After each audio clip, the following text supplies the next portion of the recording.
Hello, I am Lisa from my girlfriend's quilt shop in Logan, Utah, and I am working on the baby Lock Altair today.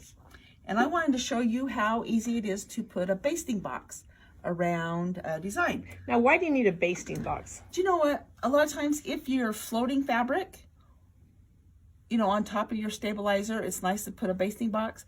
The one thing I really like is when I'm doing a bath towel and I have to put my plastic topping on top. Yes. To hold down that pile. I like to put the basting box on top of that. Well, that's a good idea. Yeah. Great idea. So what we're going to do here, we're going to go to embroidery. And of course, we're going to go back to our kids' corner because they're so You're cute. such a kid. Okay. So what we're going to do is we're going to select this cute owl. Okay.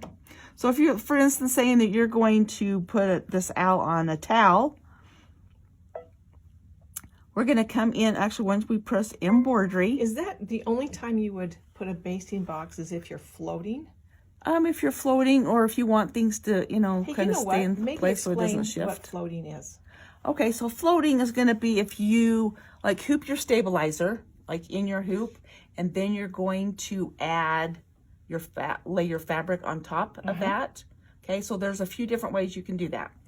And then you can add your basting box, or if you've hooped your item and then you're going to just slide your stabilizer underneath.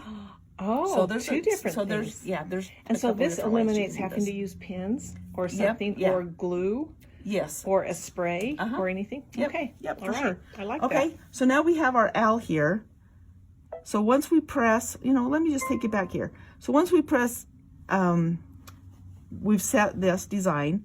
So once we put it up here to edit, our basting box is not here until we actually press embroidery. Okay. Now we're going to go up to layout.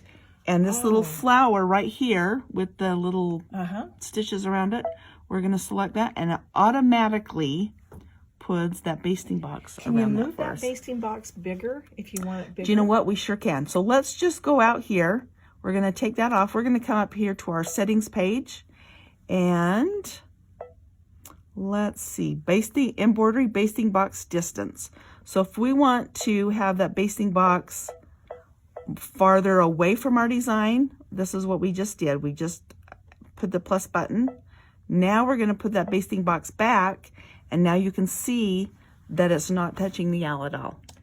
Interesting. Okay. Okay, I like that. So first of all, when I saw that basting box, I thought it meant the stitch, you know, the stitch length.